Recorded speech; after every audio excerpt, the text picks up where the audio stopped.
Hey guys, what is up? This is Fluffy Ninja from FN13 Productions, and I'm bringing you a video today on pistol comparison.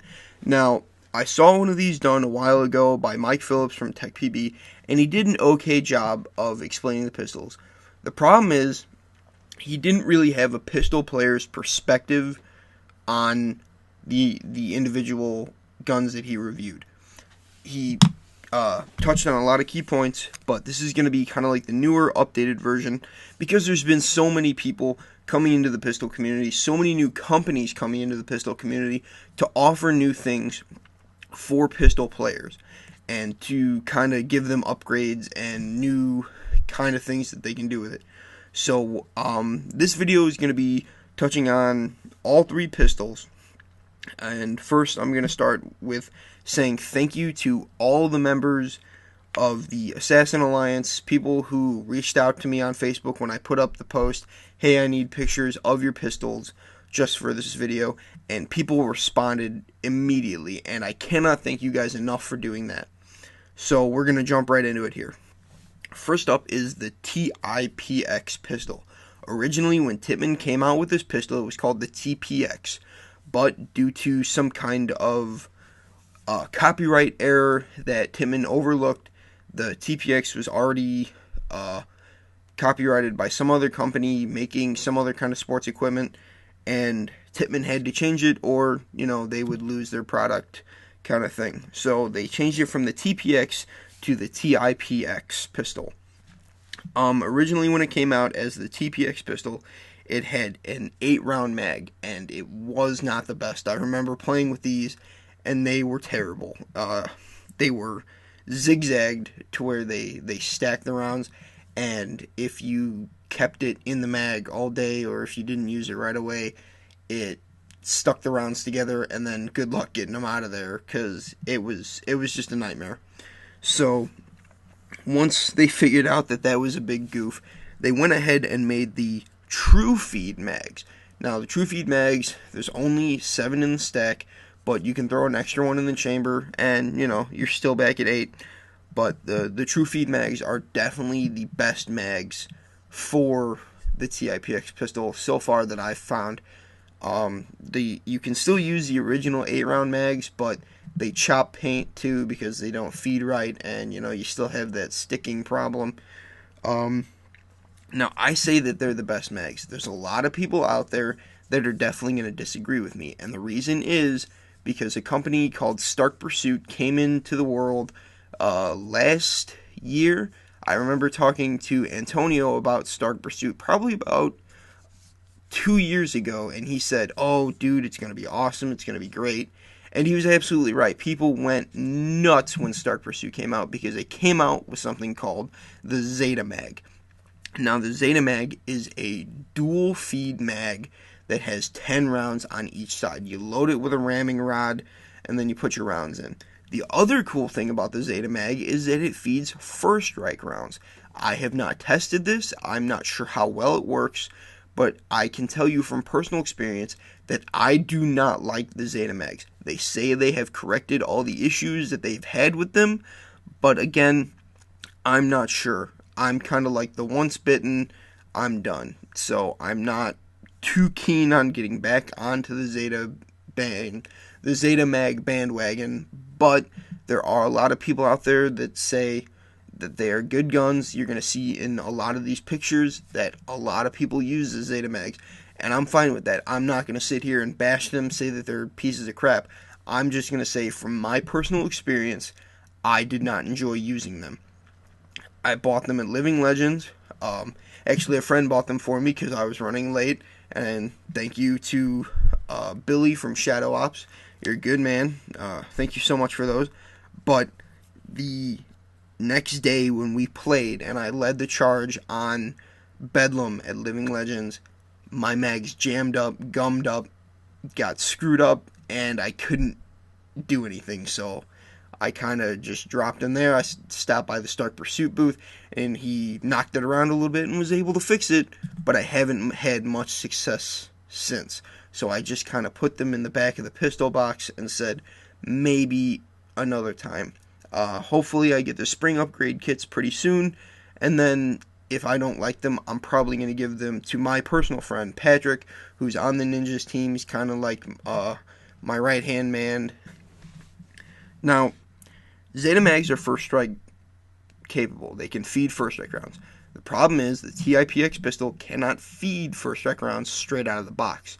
You have to get the first strike block, which was originally made by Imagine Reality, I believe, if that's the name of that company. I might be remembering that wrong, but I remember Pistol Pete did a big thing for him, or did a big thing for them, and Pistol Pete was the guy that had the first strike block first, and everybody thought it was awesome, and me especially, because the TIPX pistol is an awesome pistol, and the fact that you can make it shoot first strike rounds is pretty cool, but they weren't really readily available. But then as soon as Stark Pursuit came out with the Zeta Mags, another company started pumping out the first strike blocks, and now they're pretty much everywhere. I'm thinking about getting a couple of them just because I do like first strikes. I'm a big advocate for first strike rounds and for Tiberius arms, so I do enjoy first strike rounds and being able to shoot them. Now, they do hurt a little bit more than paintballs, but that's a completely different video. So the TIPX, you can have first strike rounds, you can have 20 rounds in a mag, or 10 rounds on each side. The thing is, you can use CO2, or you can switch to a remote line. CO2, what I found when using them, on a good day you can maybe get 4 mags if it's the right temperature, you got your velocity set right, you can maybe get 4 mags, but average you're going to get probably 2 to 3 magazines on the safe side of things, with able to actually reach across a field and hit somebody, or as close as you want to be to them and get a break. Now the remote line, once they introduced this, it kind of made the TIPX pistol take off. More people looked into it. More people were like, hey, that's actually kind of cool. I can run a pistol off of, the remote line that I run my gun off of. Then Ninja came out with their dual remote line. That made dual wielding even better. So people like Pistol Pete and Midnight Angel, they kind of, saw this as a chance to, hey, let's make pistols look better, look cooler, kind of give it the sleek, we can run with the big dogs kind of thing. And Pistol Pete and Antonio were doing that long before the dual line came out, but this made them a little bit more competitive, I want to say, because they were able to go off a single airline without, having to worry about CO2s. But if you do go remote line, you do need to keep an empty CO2 cartridge in the CO2 cartridge space. Now the reason is, I guess it's kind of air goes through the back, goes into the air chamber, fills up the CO2 cartridge kind of thing, and then that's where your shots are. So you're not going to feed directly from the air into the firing chamber. It's going to go from the remote line to the air chamber to the firing chamber. So I guess it's, it's not really that complicated, but it seems a lot more complicated than it needs to be. Now I'm going to stop right there and say, if you do go remote line and you have that CO2 cartridge in there and you disconnect your remote line, you are not safe. Okay? I'm not going to say, you're in danger, but it's still not a safe weapon. So the thing is, with that CO2 cartridge in there, it stores probably about 2 to 3 good shots at probably about 250 feet per second. You're still going to get 2 or 3 good shots. So take that as cautious as you will, that is one of the design flaws in going remote line with the TIPX pistol, is that it's not the safest pistol. Obviously there's a safety on it, you've got your barrel blocking device in, but my pistols have held air up to 2 weeks after I've disconnected them from an air hose, and they were still able to shoot 2 shots. So that's just a word of caution out there, just so everybody knows. So when remote lines came out, it was just kind of the quick disconnect kind of male to female end with maybe a line cut off from Ninja. But then Psyops came out with their kind of like push button release, and that's pretty cool. I have yet to use it. I've used it on other remote lines on other guns, and it's a very cool setup. It's just kind of like O-ring sealed, and it's actually a really cool thing. I again, I don't have any experience with that. I'll talk to a couple other people that do, see what their feelings are on it. Most of what I've heard is that they absolutely love it and they suggest getting it. So if you do want to do that, though, I believe the remote line, the whole remote line setup, costs $2 less than getting just the pieces if you wanted to swap out the male and female connections on your already dual remote line and on the back of your pistol. So you're pretty much just buying two remote lines if you're doing dual pistols. Now, the other thing that a lot of people have been doing is getting upgraded barrels for their TIPX pistols.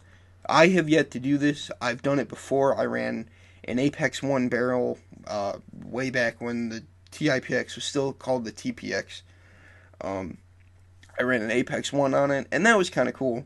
But Tippmann came out with the Hammerhead barrel. I think that's Tippmann that came out with that. But they have Hammerhead barrels, which are rifled barrels now. And now there's even barrel kits for the TIPX pistol, which I think is kind of cool. It's got little inserts in there to where you can bore your paint and get a little bit, better shot, a little bit better efficiency, and, better feet per second. That's pretty cool. I've yet to mess with any of that. I know a lot of the Assassins guys have played with it. I think I've seen a couple of them use it, and again, they all say it's cool.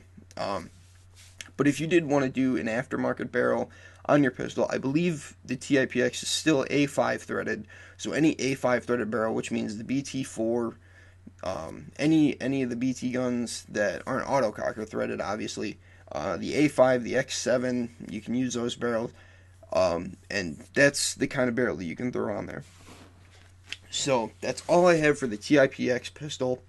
If you have any questions, let me know. You can contact me on Facebook at facebook.com/thefluffyninja, and you can shoot me a message if you have any other questions. So thank you for listening. That's all I have on the TIPX pistol, and I will talk to you next time.